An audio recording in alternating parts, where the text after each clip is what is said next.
Well, welcome. My name is Jessica Sun. I am the Director of Clinical Trials at the Marcus Center. Can you hear me?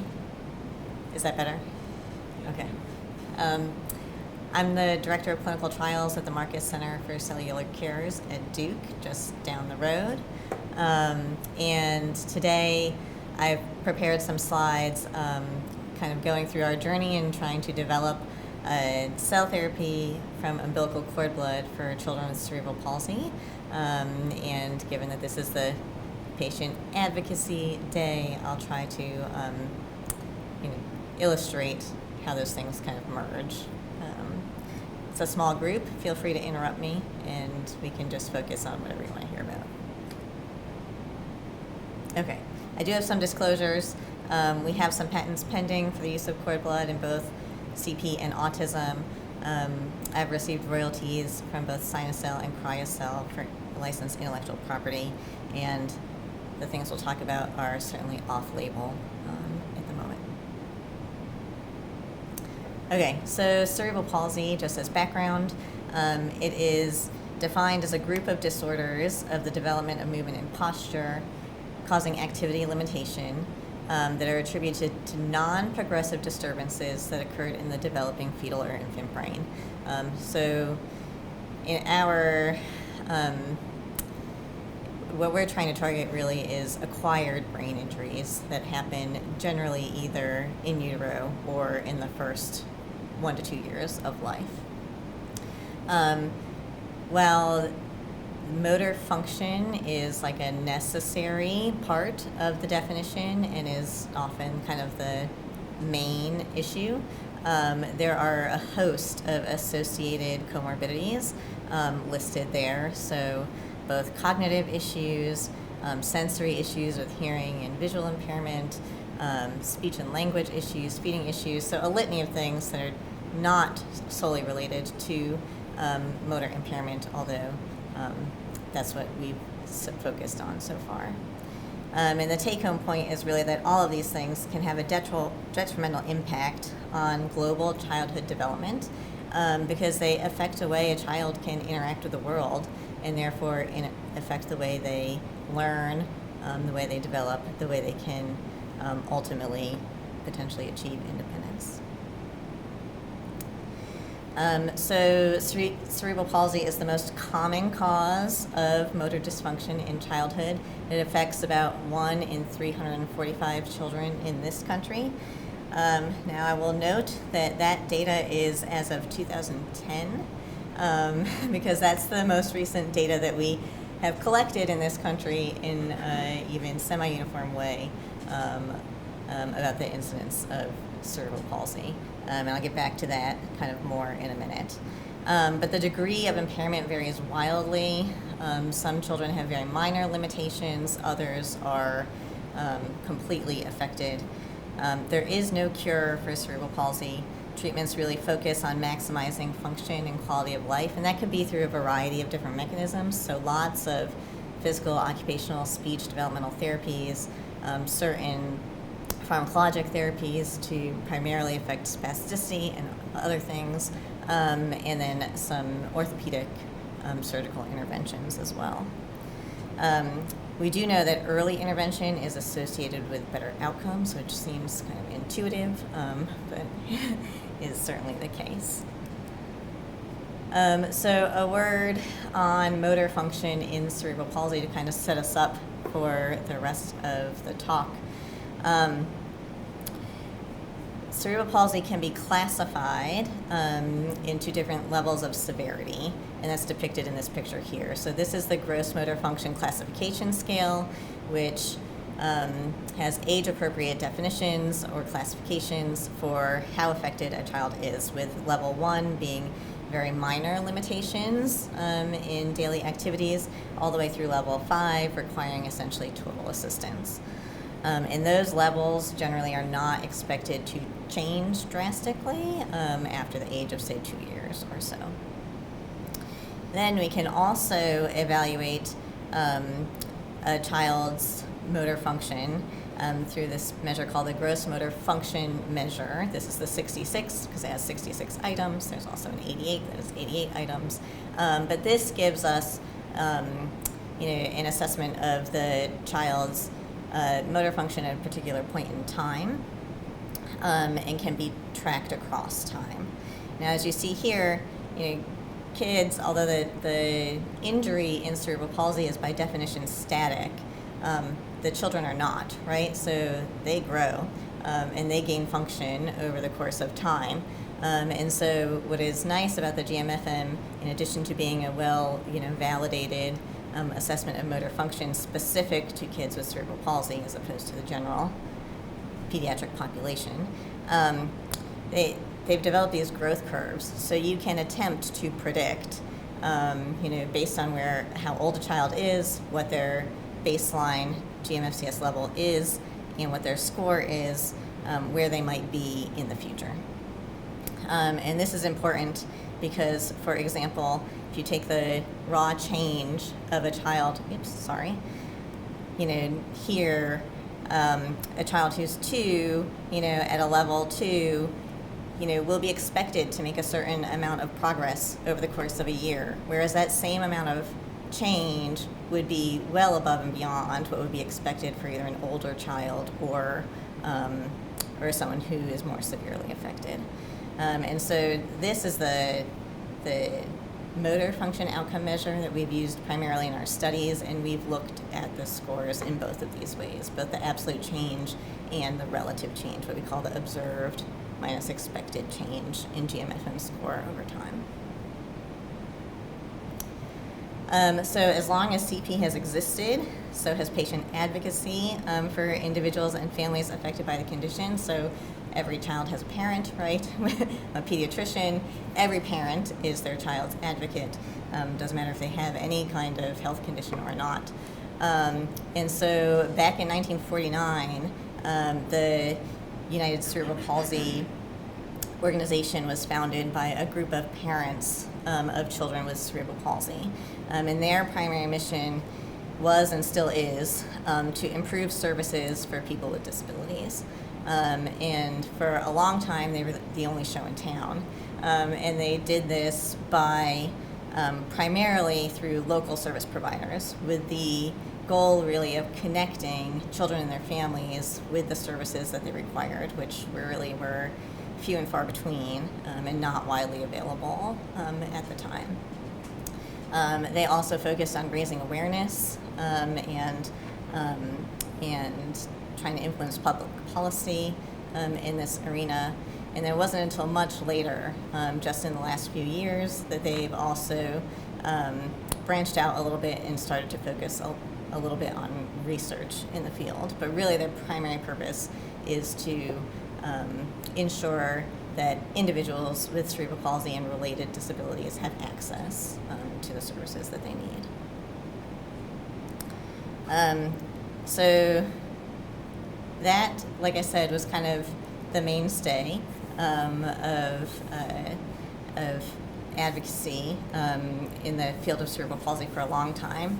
In 2004, this organization called Reaching for the Stars was founded by, again, 2 mothers of children with cerebral palsy. And their focus was on increasing cerebral palsy research, which is really kind of one of the first times that that's been the main focus of an advocacy organization. And the goal was to expedite the creation of new medicines and effective treatments for children with cerebral palsy.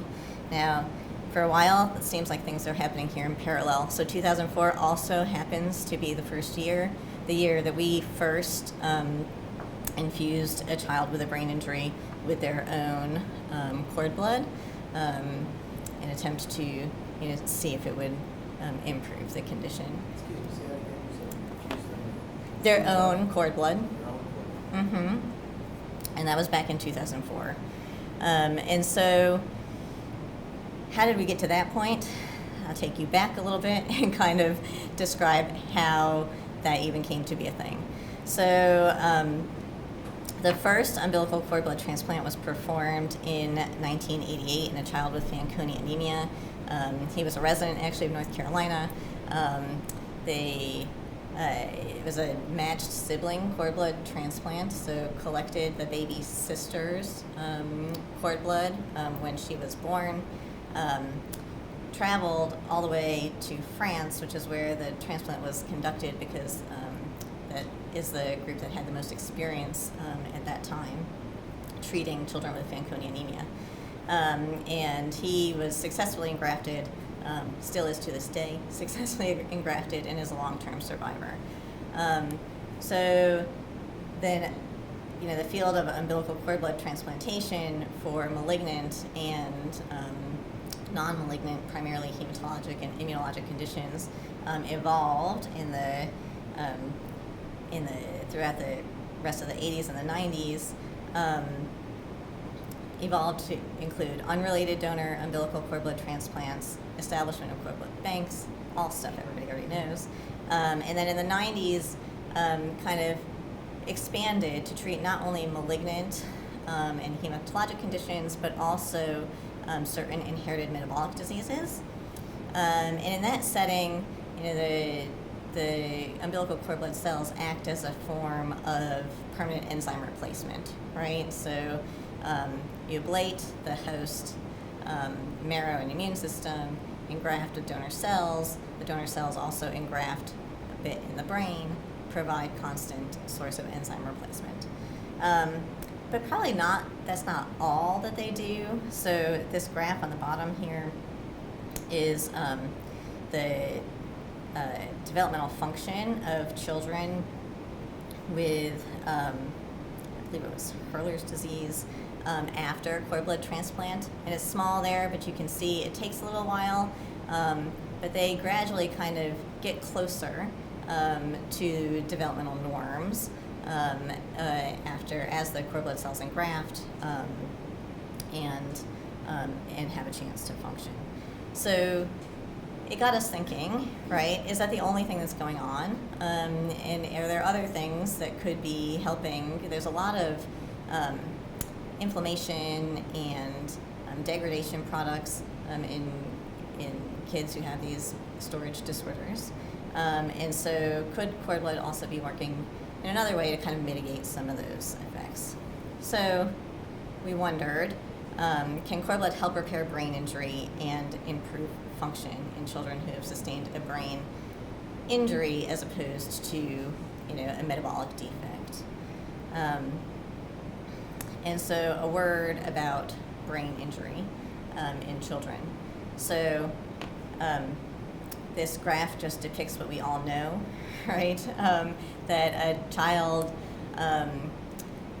brain is inherently plastic, right? And they have an enormous ability to change over the course of time in response to experiences, and that's this blue line here, right, with age on the bottom. And again, what we all know is that the effort required to do that as we age only increases, right? So we have this window here of opportunity to intervene after a brain injury to hopefully enhance recovery and take advantage of this process.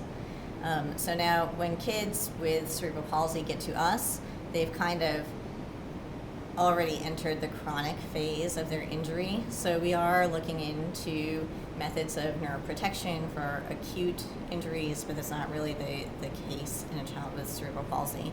But what we're looking to do and what we hypothesize is that cell therapy may facilitate repair or the response to brain injury via paracrine mechanisms and improve function by capitalizing again on the inherent plasticity of the pediatric brain to improve function in a child who's sustained a brain injury. And that's what we're aiming to impact. We do not expect that the cells will engraft in the brain and become new neurons or anything like that. So for the next few years, 2004 to 2009 timeframe, we treated 184 patients with 198 autologous cord blood infusions.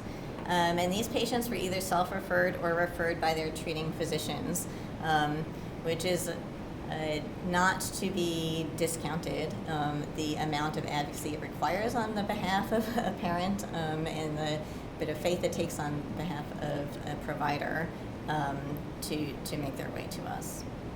These patients came from all over the country and really all over the world. So they voluntarily came to Duke for evaluation and infusion. Most of the cord blood units used were retrieved from private cord blood banks.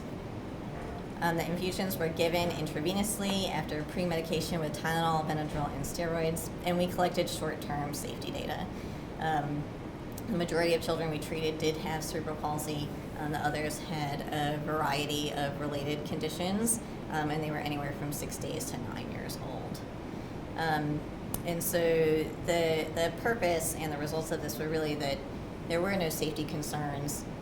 There were a small number of acute infusion-related reactions that were treatable and had no long-term sequelae, and many parents reported subjective improvements in their children. So we knew we had to look into it further. In the same time frame, the organization I spoke about earlier, Reaching for the Stars, began to collaborate with the American Academy of Cerebral Palsy and Developmental Medicine, with the goal of increasing federal funding for cerebral palsy research. So in 2006, they together helped establish the National CP Awareness Day, which is March 25th.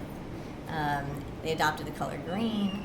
And in 2008, they lobbied and were successful in incorporating language into the Labor, Health and Human Services, and Education Appropriations Bill for the CDC to at least collect data on the incidence of cerebral palsy. And so that goes back to 2008 was the first year they did that. They updated it in 2010.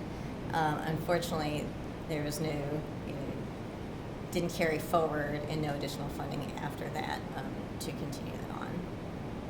Excuse me. Yes. I have a question. Yeah. In this slide, most cord blood units were retrieved from private banks, right? Yes, in this early phase, 2000. So that means that most transplants were autologous transplants? They were all autologous. All autologous. In this, yes, in this early kind of setting. Mm-hmm. So were there also some units retrieved from public banks? A few, a small handful, of children who, because the majority of these families didn't know, that their child would eventually use their cord blood. And so most of the parents, elected to have them collected and stored in a family bank at the time of their birth just because. But there were a few who, elected to donate them to a public bank, and then they were actually still available, and we were able to retrieve them that way. And at this time, between those years, 2004, 2009, you knew cord blood cells could help, but you didn't know the mechanism. And we didn't know that they could help. We're trying to first establish safety and feasibility of the procedure, which is what this did. Yeah. Yeah. So, question here. You chose this blood that was donated. And all of the facilities today, the last 15 years have done so differently. Mm-hmm. 2008, probably 300 or 400 different ways people were trying to do it. Yes. 50% DMSO, 5% DMSO, Uh-huh. no DMSO, Yep. all sorts of stuff. So my question is, Lots of variability in infectious disease testing. Yeah. how they did it, how did you guys come up with a formula did you guys choose? Well, so we established a set, and I didn't include it here, but a set of, kind of eligibility criteria for a cord blood unit. And those had to include kind of the following things. We had, the unit had to be the child's own. It had to have an attached segment or a vial available for confirmatory typing, which is how we confirm the HLA typing that the unit was the child's. We typed a sample of the unit and the child themselves. It had to have negative maternal infectious disease testing, certain parameters, had to have negative sterility testing at the time of processing. You'd be amazed, actually, it's in here somewhere. Many cord blood units did not meet those criteria at this point in A lot time. of those core buttons, banks didn't do it because they were kind of told to do it. There was no one following up on them. Mm-hmm. And so you get an infectious disease test, you have to have it from the first day of the birth, first day of, you're pregnant, third, 6, 8.5, birth, test, 14 days of, or at that time, 17 days, when I chose 17, yeah. Mm-hmm. So, but I just find it so complicated how you guys choose.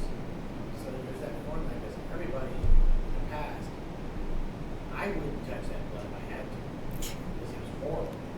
I played with it, I've seen it, I've seen today. I say to you, today's product, 15 and 10 years old, it's worthless. I don't know about that. I but found so much. I found out of looking at them, out of over 400, we had 3 that were really good. And the majority of it was just like very poorly prepared. Yeah. Well, we also the Carolinas Cord Blood Bank is housed now within the Marcus Center for Cellular Cures, but was still at Duke at that time, and so have had a lot of experience with cord blood units and have a good idea of how to qualify them in order to. Okay.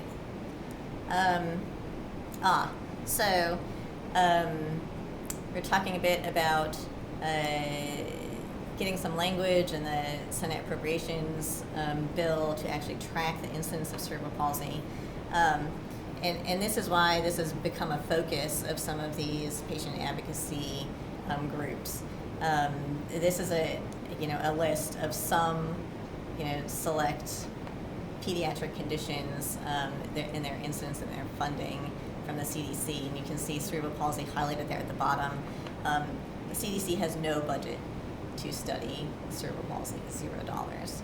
And if we look at NIH funding over the last bit, since about 2008, they've averaged about $30 million a year in funding for cerebral palsy research. And in the chart there, you can see some related conditions. Down syndrome, for example, has about half the incidence of cerebral palsy, but has $100 million of NIH funding per year. So the condition is horribly underfunded in terms of public support in that regard. The little person you see at the bottom here is situated at 2014, and that becomes an important time point in the history of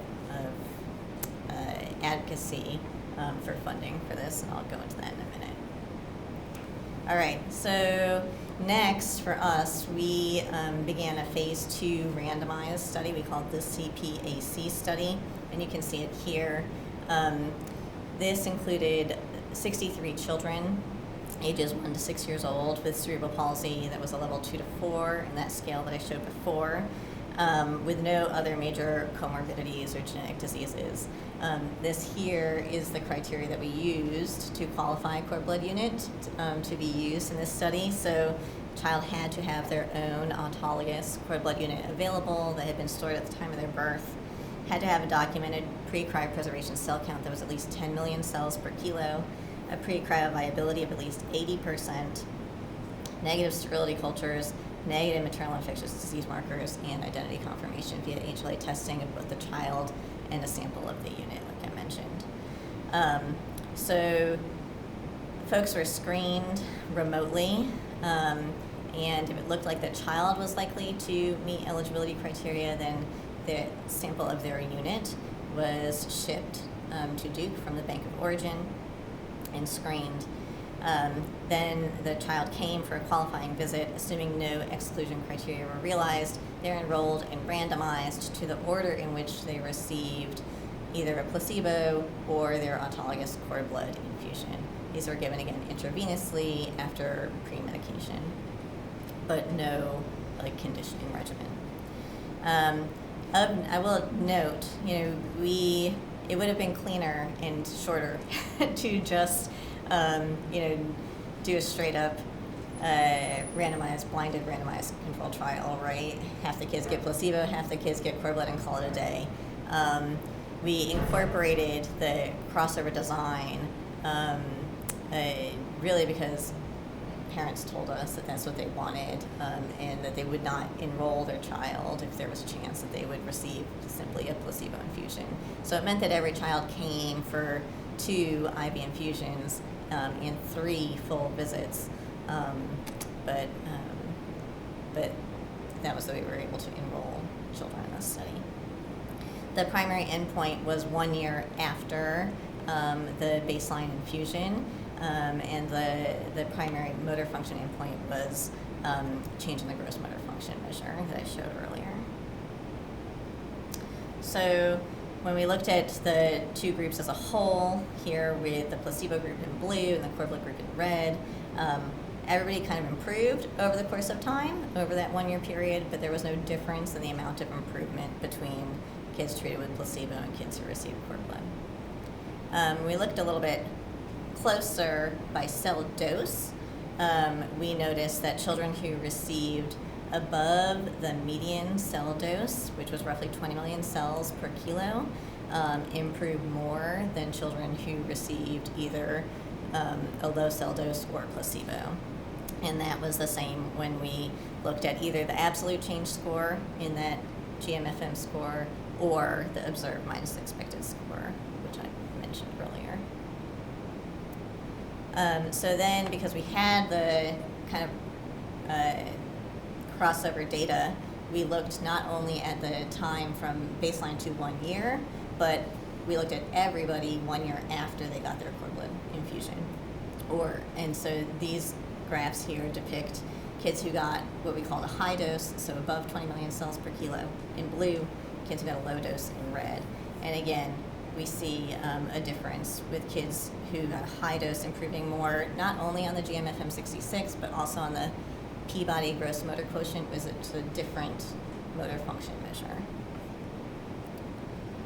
We also did MRIs on these children with diffusion weighted tracking, and this is a representative sample that you can see over here. The top images over here are reflective of children who had a large increase of greater than 10 points on the GMFM 66 score versus a child who had less of an improvement. And you can see that the total brain connectivity, both total and within certain regions, is correlated with functional improvement. This was irrespective of cell dose, but just purely to show that increases in total brain connectivity are associated with functional improvements on the GMFM 66 score. And so then we looked at that based on the cell doses that children received. And so this is a graph here of the GMFM 66 score, the observed minus expected score among all children who had MRIs, split here on the x-axis by cell dose.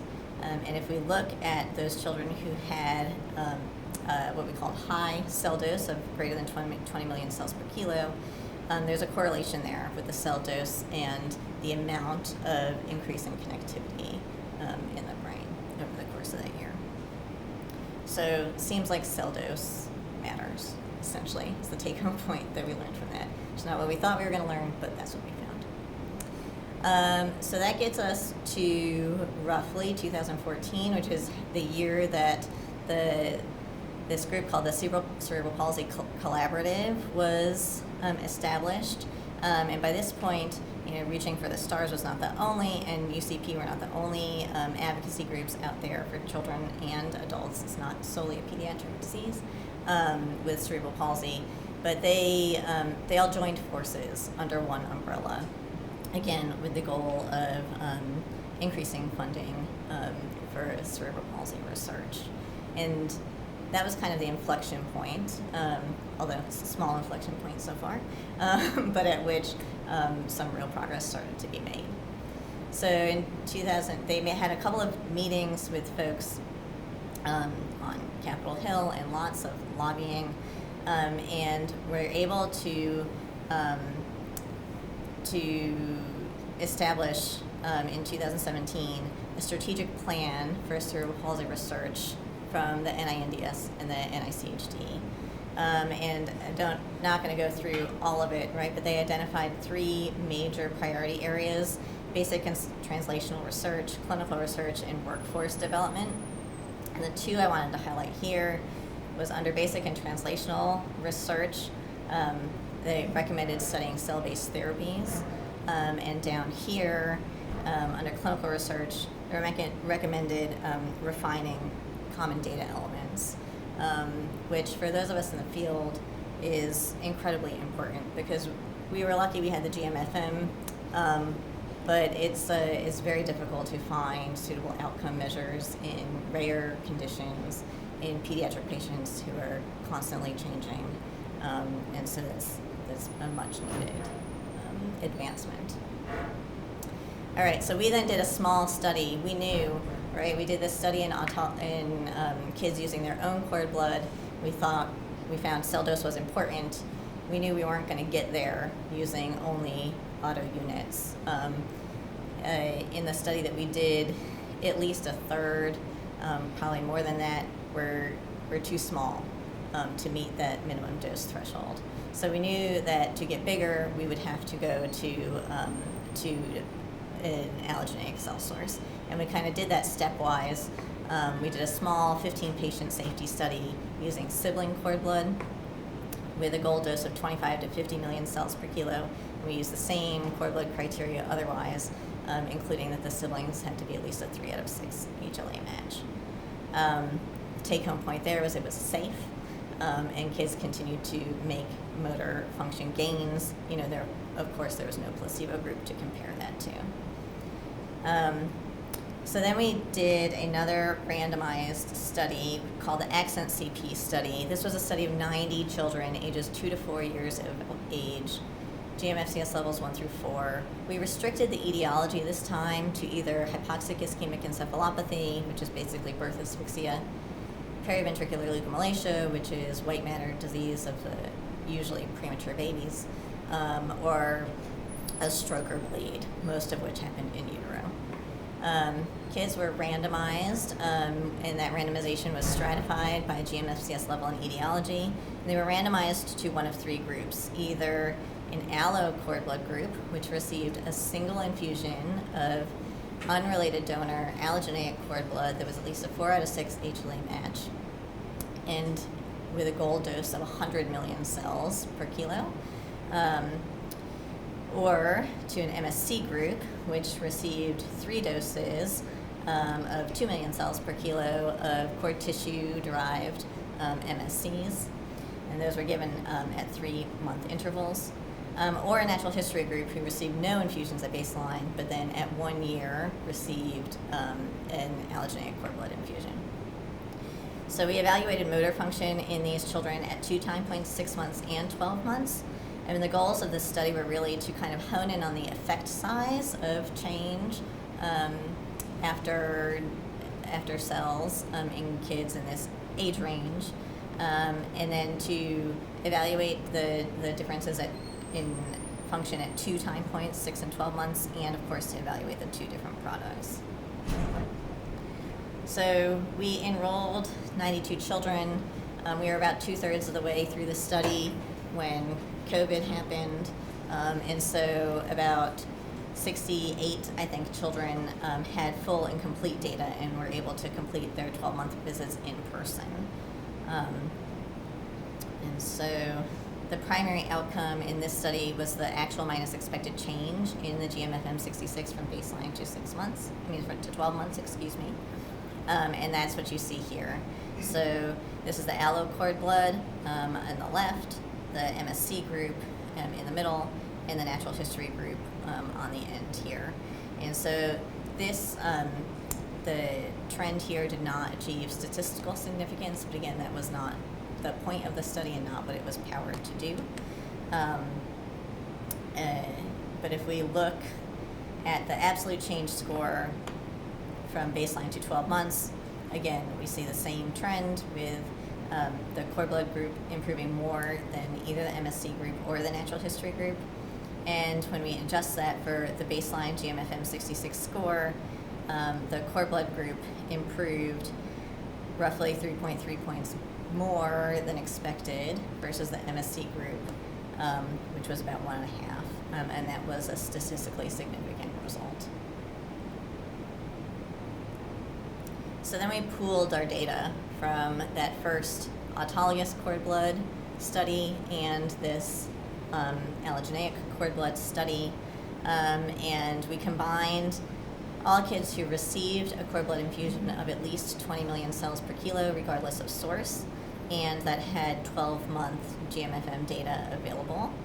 And so this table here shows essentially that we see a greater effect of cord blood in children who are not as severely affected. So in this level 1 and 2 and 3 groups, whereas the level 4 children who are more severely affected don't really seem to benefit.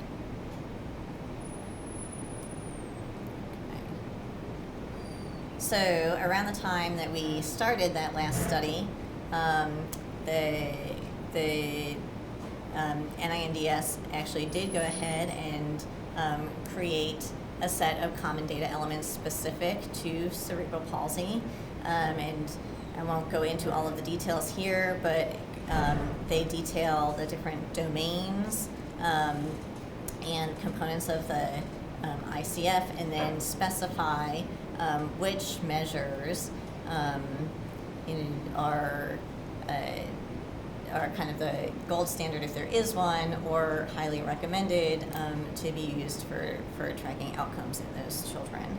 And so this has really informed, along with the data from our own studies, our plans going forward, which is to conduct a phase 3 study of about 200 children, ages 2 to 5 years old, with hypertonic cerebral palsy due to the same conditions I said earlier. We use the same cord blood criteria with a goal dose of at least 50 million cells per kilo, because we didn't really see a difference between 20 million and 100 million. We'll include, in addition to motor function, some other measures of other important aspects of cerebral palsy in the endpoints, as well as some biomarker studies with MRI and epigenetics.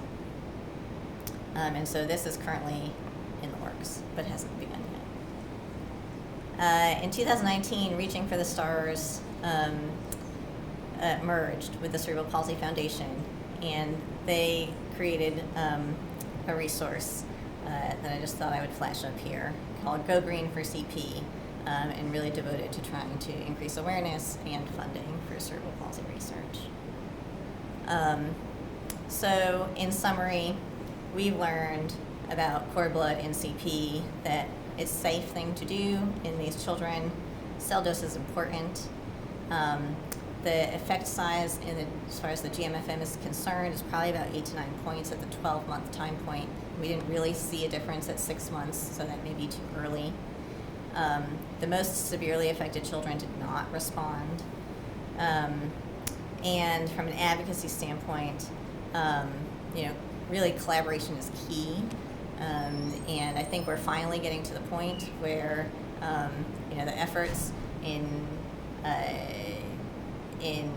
really establishing kind of ground rules and best practices for studying cerebral palsy are going to really enhance, what we're able to do. And hopefully the funding will come along in the near future. Happy to take any questions. Sorry, I took it away.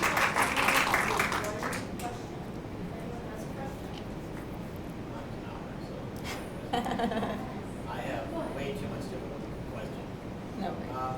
The complexity of, you said, you went out to the general public and found some blood that was donated, and you guys used. How'd you guys process it? We didn't go out to the general public and, well, I mean, so we have a cord blood bank, right, the Carolinas Cord Blood Bank. So for our study of unrelated donor cord blood bank, we used primarily units from the Carolinas Cord Blood Bank that had been donated and publicly banked. How did they process that cord blood to store it? Oh, Birth, storage, how they store it? well, I mean, yes, that's a whole process and could take like forever to go through. But it's the cord blood bank is an FDA licensed cord blood bank, and so they have processes stemming from donor screening, maternal screening, No, I know all that. Yes, Wait, I want to go to the end.